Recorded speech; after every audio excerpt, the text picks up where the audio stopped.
la que vamos a hablar hoy es sobre embarazo múltiple o embarazo gemelar. Para los que no estuvieron en la clase anterior o no me conocen, yo soy la doctora de la Canal, trabajo en el servicio de ginecología y obstetricia de Hospital Centenario. Bueno, para arrancar, a ver, sí, me va a ser medio difícil pasar la diapo así. Bueno, la definición de embarazo múltiple o embarazo gemelar es muy sencilla. Se define como el desarrollo simultáneo de más de un feto dentro de la cavidad uterina. Por sí mismo es considerado un embarazo de alto riesgo. Por lo tanto, siempre que un médico generalista o un licenciado en obstetricia capte una embarazada con un diagnóstico de embarazo gemelar, siempre debe ser derivada de inmediato a un control por un especialista, ¿sí? Y es así porque es una de las principales causas de morbimortalidad perinatal, en especial por su asociación con la prematurez. Durante estos últimos años hemos visto un gran incremento en los embarazos gemelares y esto se cree que tiene relación con, con una concepción más tardía de los embarazos en las mujeres y que muchas veces pueden ser naturales, embarazos que se dan en forma naturales porque existe una ovulación múltiple en estas pacientes, y también por el uso de tratamientos de fertilidad como son los inductores de la ovulación o la fertilización in vitro. Para poder meternos en lo que es la clasificación del embarazo gemelar y entenderla, es muy importante conocer estos tres conceptos. En primer lugar, el de cigosidad. Cuando hablamos de cigosidad, nos va a reflejar la procedencia de una pareja de gemelos, ¿sí? Ya sea si vienen de un solo huevo o cigoto, que esos serían los monocigóticos, o si vienen de dos huevos o cigotos, que serían los disigóticos. También es importante conocer, para su mejor clasificación, los términos de corionicidad y de amniosidad. Cuando hablamos de corionicidad, hablamos de placenta, números de placentas. Y cuando hablamos de amnionicidad, hablamos de sacos amnióticos. Es muy importante tener un diagnóstico temprano de la corionicidad y de la amnionicidad de un embarazo gemelar. Eso va a ser fundamental para, en primer término, clasificarlos y, en segundo término, poder definir un adecuado seguimiento. O sea, para nosotros los especialistas es cuando nos llega una paciente con diagnóstico de embarazo gemelar, es lo primero que tenemos que evaluar. Entonces, para empezar con la clasificación, los vamos a dividir en dos grandes grupos. Uno son, recuerden el término cigosidad, que nos habla de la procedencia de ese embarazo. Entonces tenemos dos grandes grupos, los monocigóticos y disigóticos. Aguárdenme un momentito. Ahí está.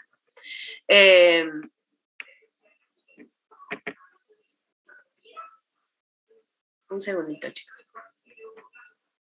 Ahí está. Entonces, los monocigóticos y los disigóticos. Los monocigóticos van a ser resultado de la fecundación de un solo óvulo por un espermatozoide. Una vez que se forma el huevo cigoto, comienza una división celular y va a dar resultado a dos fetos que son genéticamente iguales, ¿sí? Estos gemelos son idénticos y representan 1/3 de las gestaciones gemelares.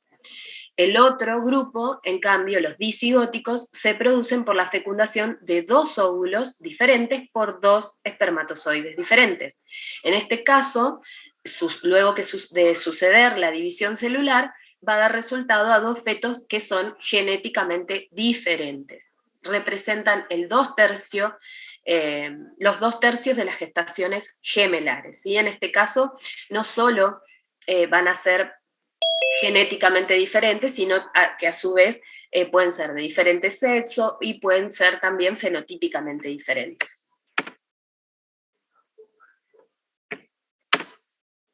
En esta imagen resume un poco lo que estábamos hablando recién, entonces separa los dos grandes grupos, los monocigóticos, también se los denomina gemelos idénticos, recuerden que proceden de la unión de un óvulo con un espermatozoide, y luego que se sucede la división celular, estos fetos, el resultado son estos dos fetos que tienen la misma carga genética. En este caso, estos siempre van a ser del mismo sexo y van a ser fenotípicamente iguales. No puede haber un monocigótico que tenga diferente sexo, ¿sí?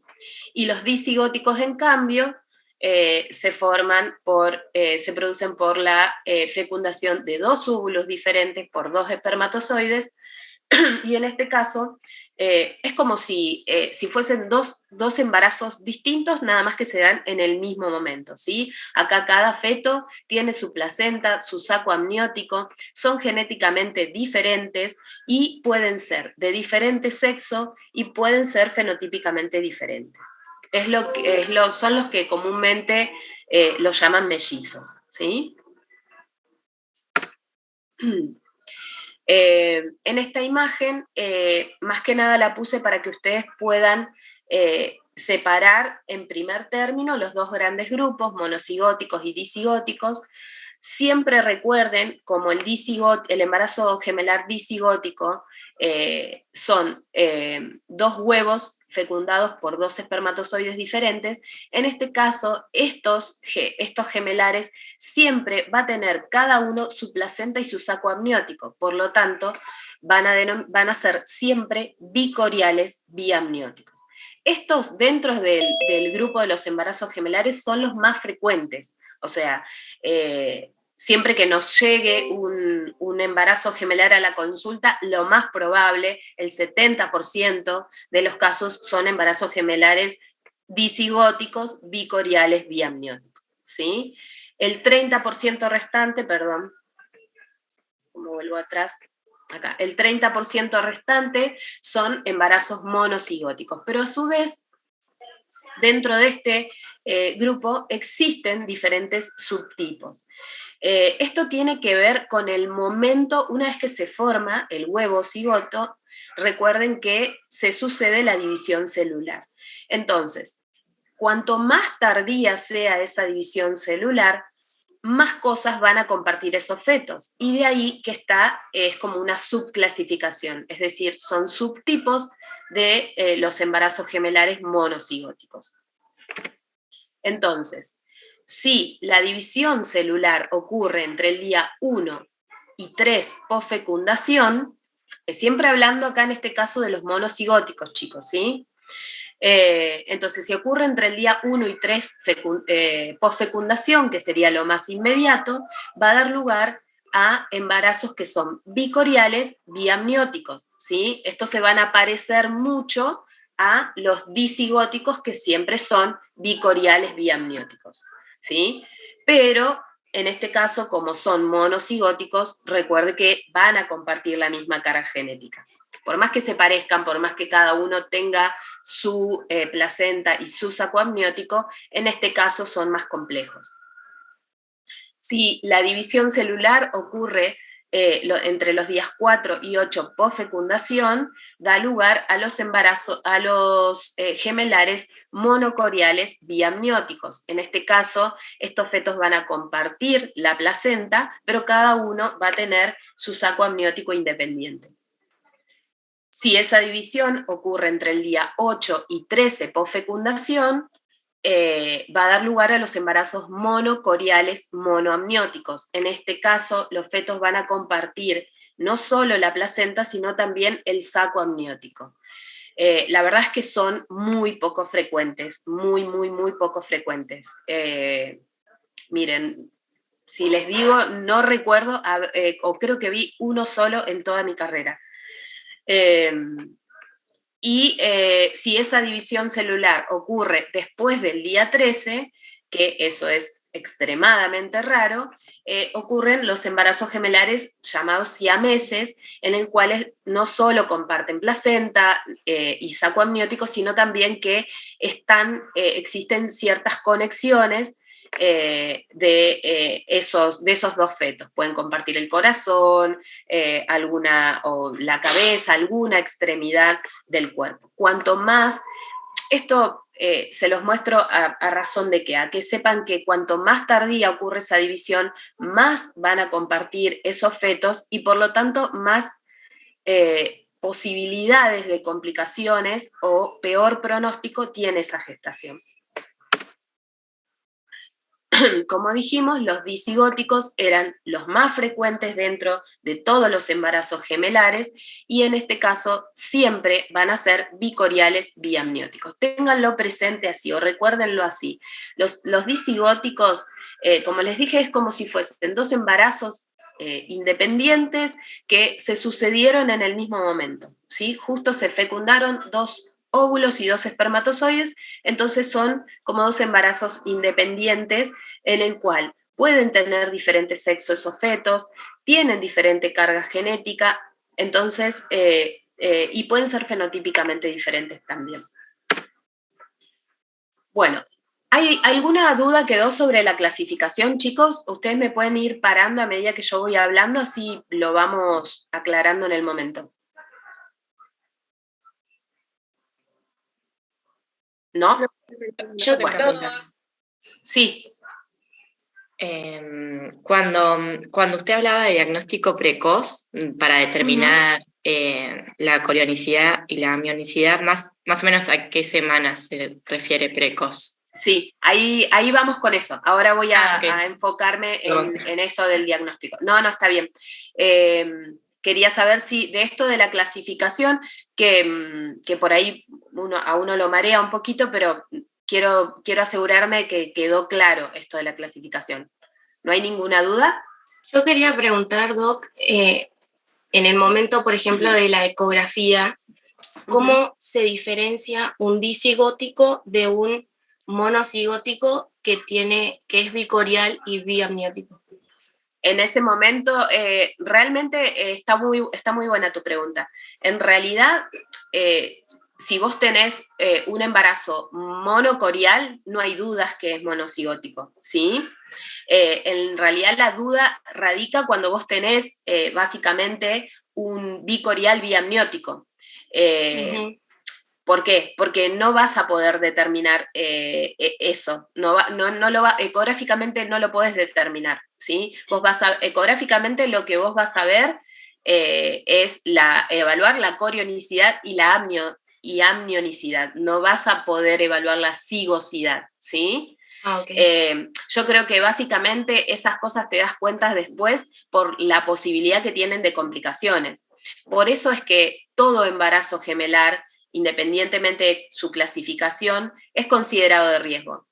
No es que a mí me llega un embarazo bicorial biamniótico y yo me relajo. O sea, sé que lo más probable es que no desarrolle complicaciones como lo hacen los monocoriales o como los hacen los monocigóticos, perdón. Es lo más probable, pero no siempre se comportan así.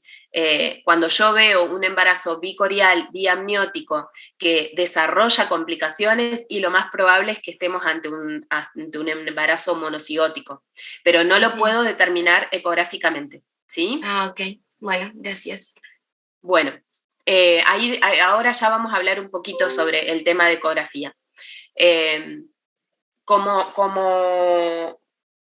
existe en todos los casos, hay ciertos factores que están asociados a más riesgo, por así decirlo, de tener un embarazo gemelar, como son la raza, la edad materna avanzada. Esto de la edad materna avanzada tiene que ver con todo lo que explicamos recién. Las pacientes que se embarazan a edades avanzadas tienen más riesgo de tener ovulaciones múltiples, no siempre, no en todos los ciclos, pero puede pasar. Y también, obviamente, por la utilización de fármacos inductores de la ovulación o por la utilización de fertilización in vitro. Y el factor principal que se asocia con mayor riesgo de tener un embarazo múltiple es la historia familiar, ¿sí? Entonces esto es algo que siempre tenemos que indagar en las pacientes, ya sea la que te viene ya con el diagnóstico de embarazo múltiple o siempre que controlemos un embarazo. Siempre tiene mayor peso el historial que viene de la línea materna comparado con la línea paterna. ¿Sí? Fíjense, las probabilidades en la línea materna es de 1 en 58 y en la línea paterna de 1 en 116. O sea, ambos tienen peso, el tener antecedentes, pero siempre predomina el peso de la línea materna. Y esas probabilidades aumentan si la madre o el padre son frutos de un embarazo múltiple. En el caso de la madre, aumenta a 1 en 25 y si es el padre, aumenta a 1 en 60. Con respecto al diagnóstico, ya vamos a hablar, el diagnóstico, el gol estándar para embarazo gemelar hoy en día es la ecografía, ¿sí?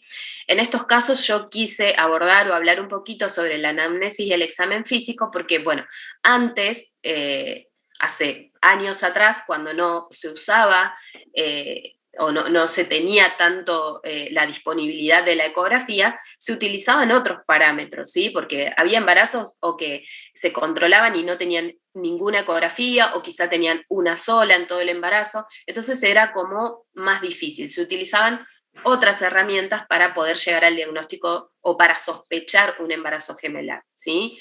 Dentro de la anamnesis, obviamente, siempre hay que indagar el tema de si la paciente tiene o no antecedentes familiares de embarazo múltiple, si ha utilizado inductores de la ovulación o fertilización in vitro en el presente embarazo, o si tiene síntomas exagerados de gestosis, ¿sí? Esto tiene que ver con los estados de hiperemesis, son bastante frecuentes en los embarazos múltiples. Y en el examen físico podíamos encontrar una altura uterina aumentada con respecto a su edad gestacional, palpación de múltiples partes fetales o auscultación de 2 o más focos de latidos cardíacos fetales. Esto se usaba por ahí antes, ¿sí? Hoy en día, como dijimos, el gol estándar para el diagnóstico del embarazo gemelar es la ecografía, ¿sí? Donde vamos a poder visualizar a los 2 o 3 fetos que sean, ¿sí? En este caso yo me focalizo más en hablar de 2 fetos, pero también pueden ser 3 o 4, ¿sí? Bueno, el diagnóstico entonces, dijimos, se va a confirmar con ecografía, y en este caso lo que se trata es que la ecografía, como en todo embarazo en realidad, sea del primer trimestre del embarazo, ¿sí? Hasta aproximadamente las 14 semanas.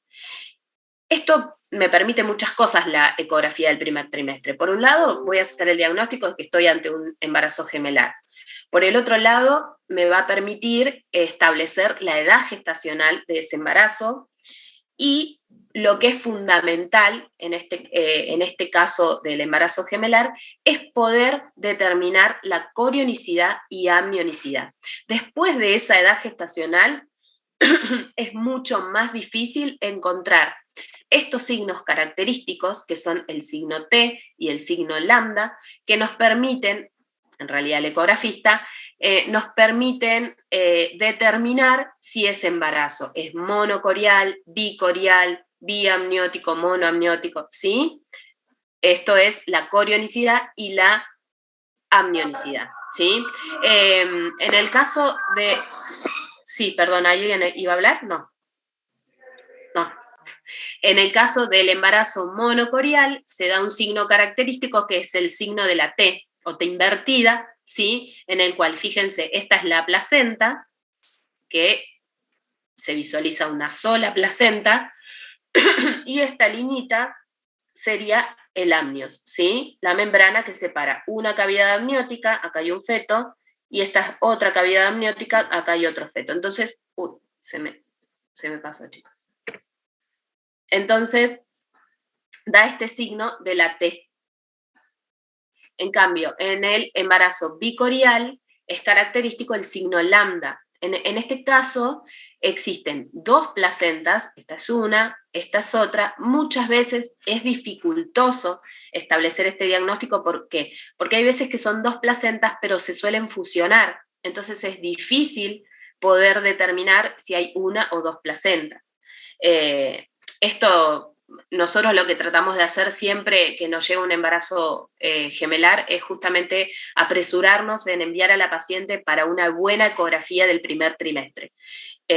Tratamos de enviarlas con profesionales que manejan estos casos, los embarazos gemelares, y que son excelentes para determinar la corionicidad y amnionicidad. No cualquiera puede hacerlo, tiene que estar muy entrenado, ¿sí? Porque hay casos que son difíciles de determinar. Entonces esto, lo que le decía, acá se ve el signo lambda, ¿sí? Acá están los dos sacos amnióticos, la membrana que separa, y en este caso fíjense que no da una liñita precisa, es como, esto es continuación de la placenta, ¿sí? Una y otra placenta. Bueno, ¿cuáles son las complicaciones que puede desarrollar una paciente que tiene un embarazo múltiple?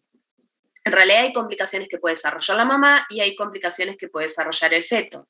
Dentro de las complicaciones maternas se pueden observar anemia. Siempre en estos casos, en las pacientes nosotros damos preventivo o profilaxis hierro durante todo el embarazo, independientemente de su estado de hematocrito hemoglobina que tenga al momento del control del embarazo.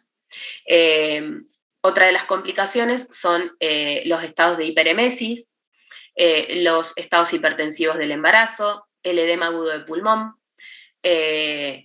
aborto espontáneo, enfermedad tromboembólica, hemorragias obstétricas. Obviamente aumenta la indicación de parto por cesárea, y todas estas cosas aumentan la mortalidad materna en 2,5 veces. Dentro de las complicaciones fetales tenemos aquellas que están asociadas directamente a una sobredistensión uterina, ¿sí? Tienen que entender que un embarazo gemelar, en el embarazo gemelar existe mayor sobredistensión de ese útero, entonces los vuelve más irritables. Las pacientes suelen comenzar con contracciones antes de llegar al término del embarazo, entonces suelen tener más riesgos de parto prematuro. Eso predispone a los fetos a la prematuridad y al bajo peso al nacer.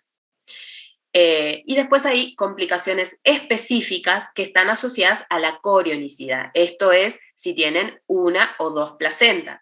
Recuerden que siempre que los fetos compartan la placenta van a tener más riesgo de desarrollar complicaciones.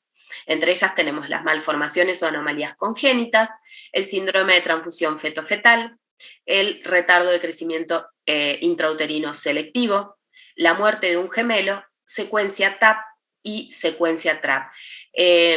Vamos a hablar, yo se las voy a nombrar un poquito, no es mi idea que ustedes se las sepan con precisión a todas las complicaciones.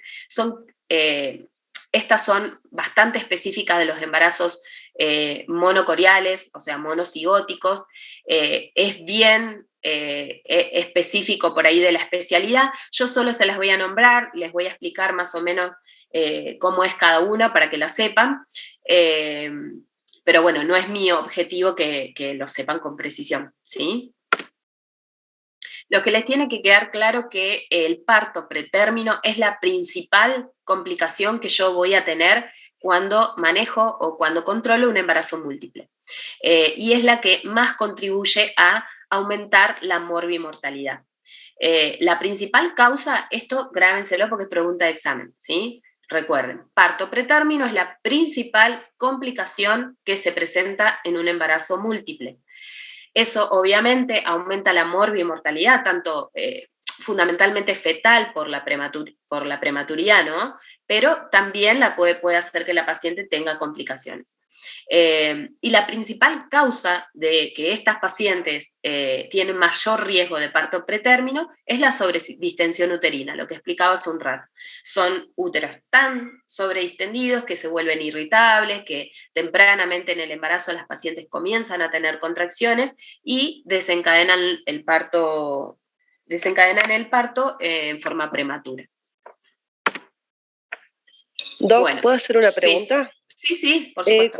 ¿Cuáles son los criterios de cesárea para un embarazo múltiple? Ahí al final hablamos un poquito de eso. Al final hablamos un poquito de eso. para que sepan a grandes rasgos cuáles, no todos van a cesárea, no todos los embarazos gemelares terminan en una cesárea. Ahí al final les explico un poquito cuáles son pocos, pero algunos pueden ir a parto. ¿Sí? Gracias. Bueno, me voy a enfocar un poquito en esto de las complicaciones de los embarazos monocoriales, ¿sí? Lo que les tiene que quedar claro en esto es que los embarazos monocoriales son los que con más frecuencia desarrollan complicaciones, por lo tanto, como especialistas son a los que yo voy a tener que vigilar más de cerca, ¿sí? Pero sin embargo, no todos los embarazos monocoriales desarrollan complicaciones. El 70%, de hecho, de estos embarazos van a cursar sin complicaciones y van a resultar en recién nacidos vivos y sanos. Y un 30% sí va a desarrollar complicaciones que la importancia que tiene es que tienen un alto riesgo de morbimortalidad y a largo plazo, ¿sí? Por eso son tan importantes. Bueno, como les dije, la mayor cantidad de los casos, los embarazos monocoriales transitan sin ninguna complicación y nacen niños vivos sin ningún problema, pero para que eso se dé, tienen que suceder ciertas cosas, ¿sí? Una de las principales cosas que tiene que suceder, recuerden acá, comparten la placenta estos fetos, ¿sí?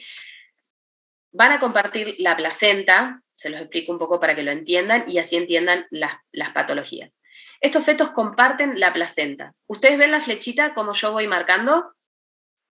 Sí. Sí, ok, bien. Sí. Entonces, estos fetos acá comparten la placenta, pero a su vez que comparten la placenta, los fetos, los gemelares monocoriales, tienen ciertas anastomosis vasculares entre ellos, ¿sí?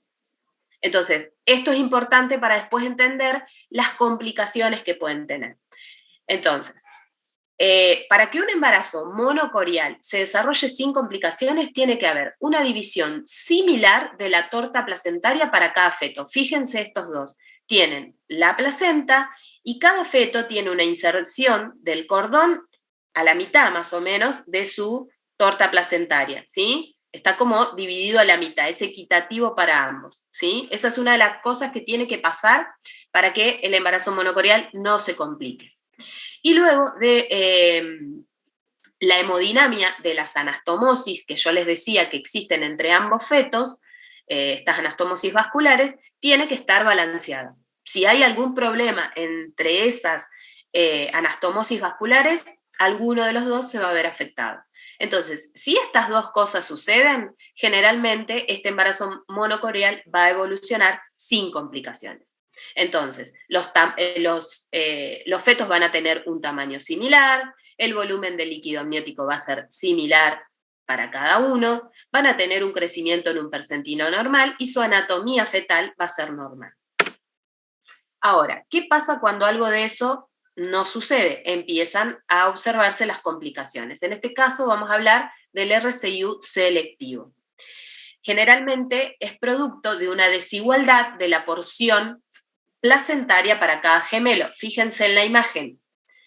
Este gemelo tiene 1/3 aproximadamente de esta torta placentaria. Y además, fíjense la inserción de su cordón. Es como medio marginal, velamentosa, ¿sí? En cambio, este otro gemelo tiene el 75% aproximadamente de la torta placentaria con una inserción del cordón que está bien, ¿sí? En la mitad de la placenta.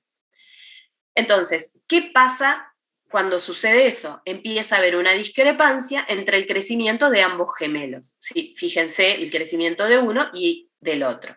Entonces, siempre va a haber una mínima diferencia cuando nosotros hacemos una ecografía de control de crecimiento fetal en los gemelos, siempre hay una mínima diferencia, no es que pesan exactamente lo mismo, ¿sí?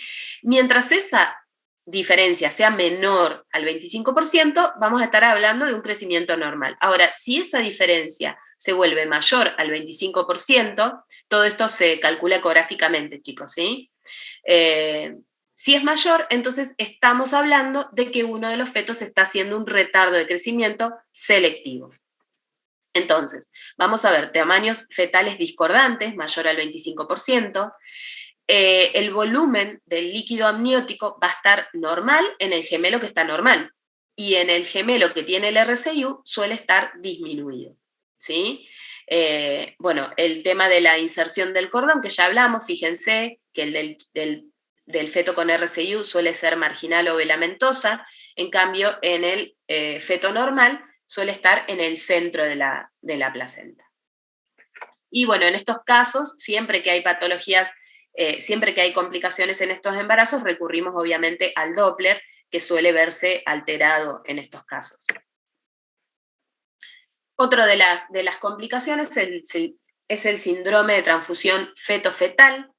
En este caso se produce un desequilibrio hemodinámico a través de las anastomosis que existen entre los fetos, ¿sí? Acá el problema no está tanto en la distribución placentaria, sino en que hay un desequilibrio hemodinámico entre esas anastomosis de los fetos, ¿sí? Entonces, eso va a resultar en un oligoamnios por hipovolemia del feto donante, ¿sí? Y polidramnios por sobrecarga en el feto receptor. Fíjense, no sé si se ve muy bien en esta foto, pero la membrana del saco amniótico está pegado a este feto, ¿sí? En cambio, el feto receptor, fíjense, tiene un volumen importantísimo de líquido amniótico, un polidramnios, y el feto donante se quedó sin líquido, ¿sí? Tiene un oligoamnios. ¿Cómo hacemos el diagnóstico? Este diagnóstico es ecográfico, ¿sí? Vamos a encontrar a uno de los fetos que tiene un bolsillo vertical máximo menor a 2, eso nos habla de oligoamnios, y el otro feto va a tener un bolsillo vertical máximo mayor a 8, ¿sí? Que nos habla de polidramnio. La mayoría de estos embarazos tiene muy mal pronóstico si no los tratamos de forma inmediata, ¿sí? Por eso siempre tenemos que estar atentos con estos embarazos porque pueden desarrollar esta complicación en cualquier momento. Por lo tanto, van a ver que a diferencia de un embarazo normal, son embarazos que tenemos ecografías más seguidas, generalmente son cada 2 semanas que pedimos control de crecimiento, control de volumen de líquido amniótico y ciertas medidas de Doppler para detectar estos síndromes, que son graves. Si no los tratamos enseguida, son graves. Otra complicación puede ser la muerte de un gemelo. Esta muerte puede ser espontánea o por alguna complicación. Por ejemplo, de los síndromes que vimos anteriormente. La caída brusca en la presión del gemelo que se muere puede facilitar una hemorragia severa en el gemelo sobreviviente a través de sus anastomosis, ¿sí?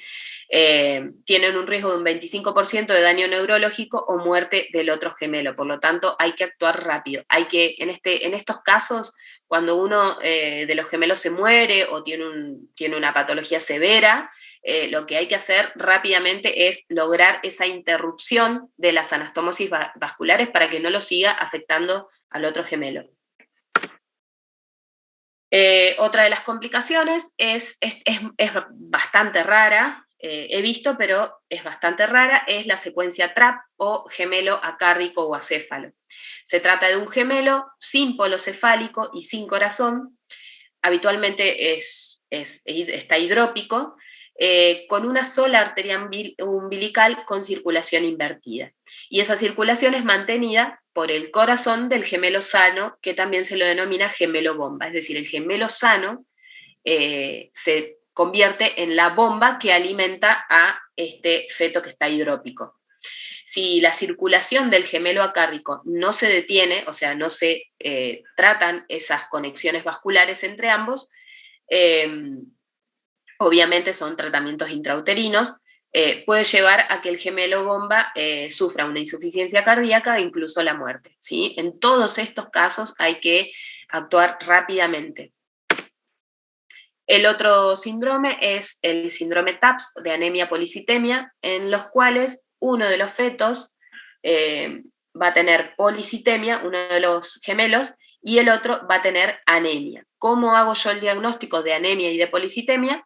A través de la ecografía Doppler, ¿sí? Se utiliza una medición específica para ver anemia, que es el pico sistólico de la arteria cerebral media, ¿sí? Cuando nos da menor a 8 mom, hablamos de policitemia, Cuando nos da mayor a 1,5 mom, hablamos de anemia.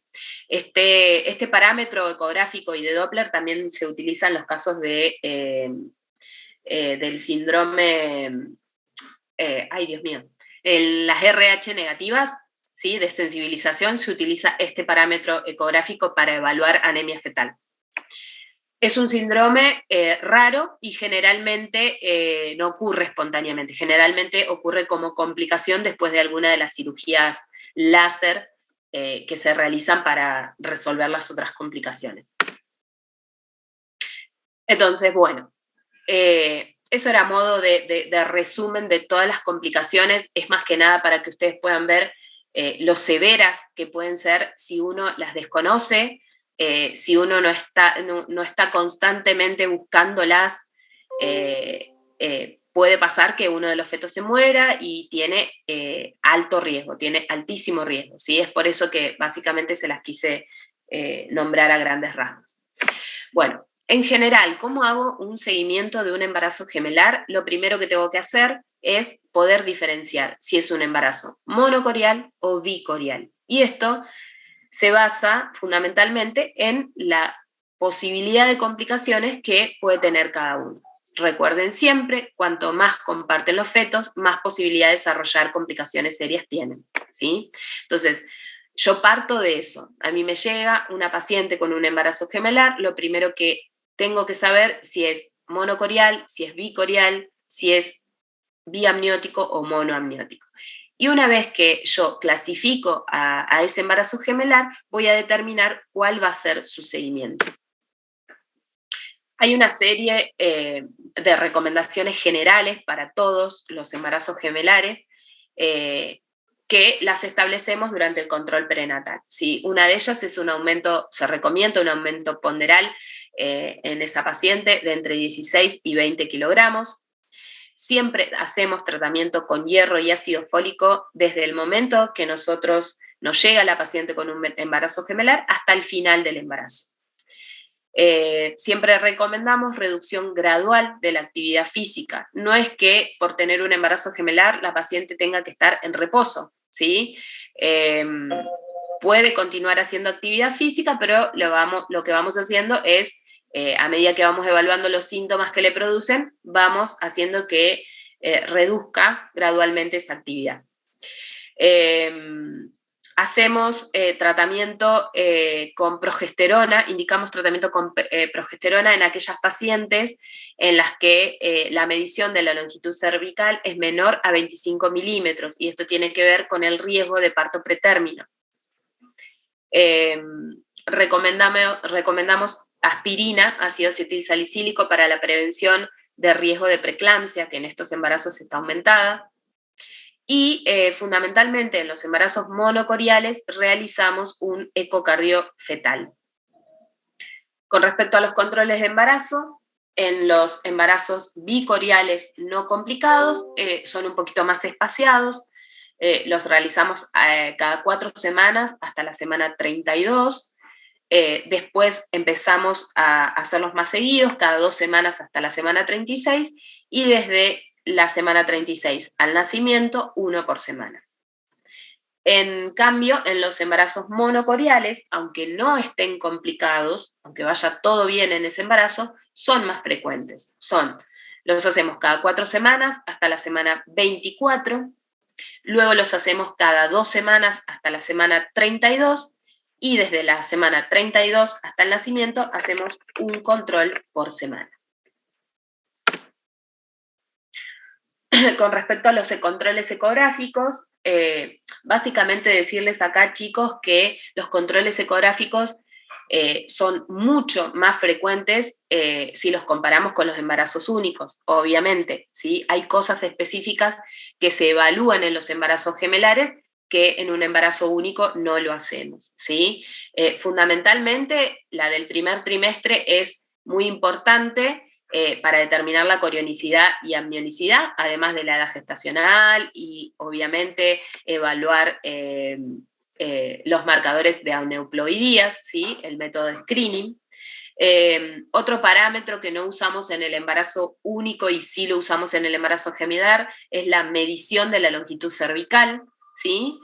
Y después, obviamente, hacemos biometría, como en todos los embarazos, y agregamos el Doppler fetal.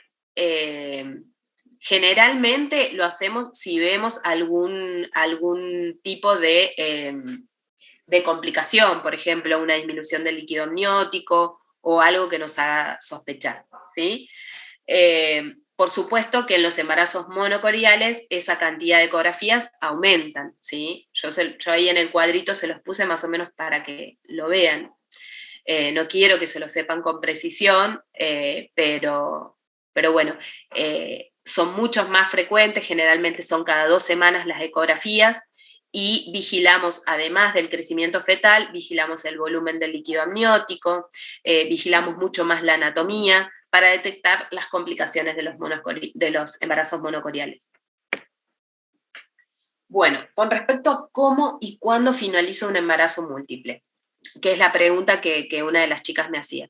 La verdad es que existe un poco de controversia, hay ciertas patologías en el embarazo en que pueden encontrar una cosa en una bibliografía, otra cosa en otra, ¿sí? A grandes rasgos, un embarazo gemelar bicorial, biamniótico, que no está complicado, es decir, esa paciente evolucionó sin ninguna patología, sin ningún problema durante su embarazo, nosotros tratamos de llegar a las 37, 38 semanas, ¿sí? Lo más cercano al término posible. A veces es independiente, ¿por qué? Porque no son muchos los embarazos gemelares que llegan al término, y esto se debe a que esa sobredistensión uterino hace que la paciente empiece antes con contracciones, pero tenemos casos. Si lo podemos hacer que llegue hasta las 37, 38 semanas, mejor aún para esos fetos, ¿sí? Ahora, en los embarazos monocoriales, que no están complicados, que evolucionaron perfectamente durante su embarazo, lo que recomendamos en la bibliografía habla mucho de entre 34 y 36 semanas. Nosotros en nuestro hospital tratamos de llegar a las 36 semanas. ¿Para qué? Para no sumarle otra comorbilidad a ese feto, ¿sí? A esos fetos, perdón, que es la prematurez. Entonces, si bien se interrumpen un poquito antes que los bicoriales, y esto es para que no desarrollen complicaciones, tratamos de llegar lo que más podamos a las 36 semanas. Ahora, si el embarazo monocorial está complicado, obviamente va a depender del tipo de complicación que tenga y de la edad gestacional al momento que lo diagnosticamos. Pero siempre, chicos, por más que tengamos embarazos gemelares con complicaciones, siempre estamos tratando de ver riesgo-beneficio, siempre, en realidad en todo embarazo que se asocia a patologías, siempre evaluamos riesgo-beneficio. Mientras la mamá y el bebé estén bien, siempre vamos a tratar de que ese bebé esté un poco más adentro de la panza y llegue lo más posible o lo más cercano al término, ¿sí? Obviamente, cuando ya la patología sobrepasa, hay mucho mayor riesgo y tenemos que interrumpir, lo hacemos lo más cercano al término también posible. En el caso de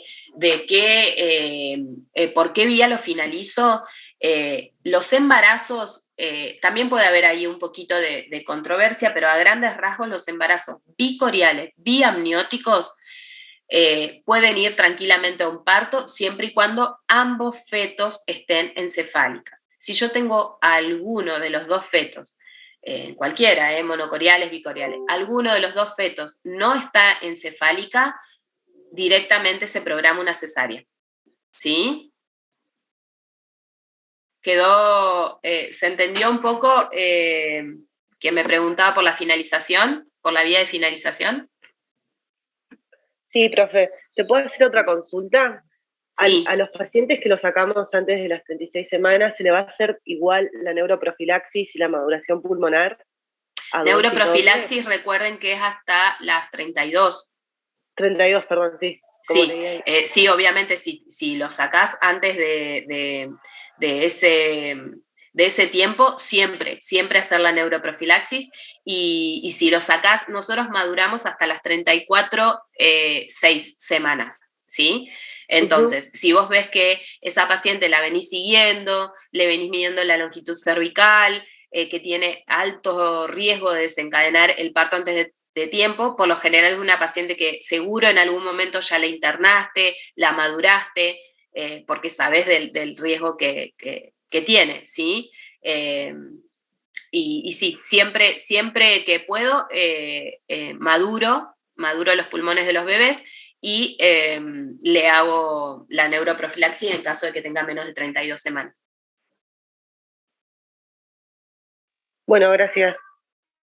¿Alguna pregunta más? Porque creo que sí, era la última, chicos. ¿Alguna pregunta más? Yo creo que básicamente embarazo gemelar, embarazo múltiple es un tema muy amplio, ¿sí? Podemos estar todo el día hablando de embarazo múltiple, pero básicamente lo que quiero que les quede es eso. A grandes rasgos la clasificación, las complicaciones, por qué es tan importante, por qué es un embarazo de alto riesgo, cuál es la principal causa de complicaciones, y creo que básicamente las cuestiones generales las abordé en el teórico. Si hay algo más que han leído o que me quieran preguntar.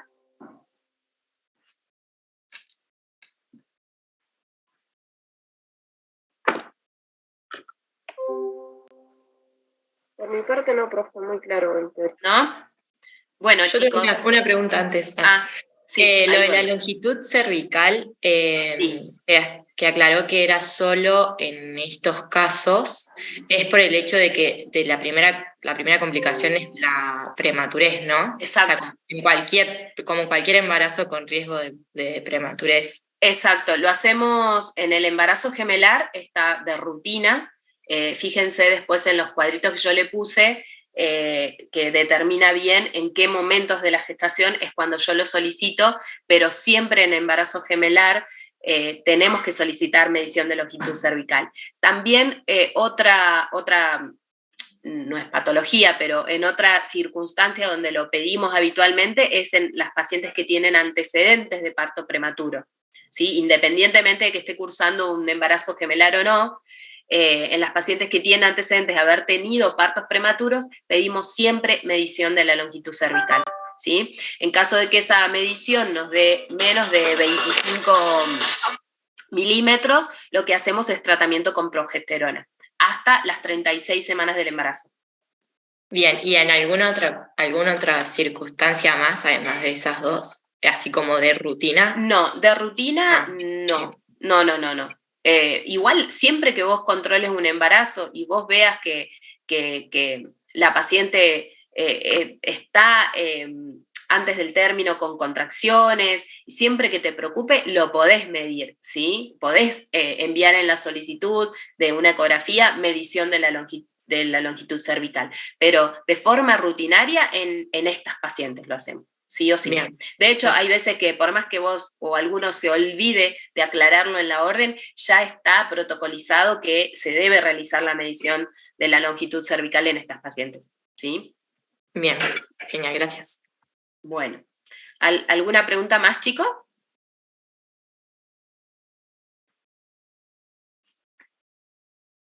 Bueno, parece que no. Bueno, chicos, me despido, espero que les haya sido útil y bueno, cualquier cosita, obviamente, le pueden decir a la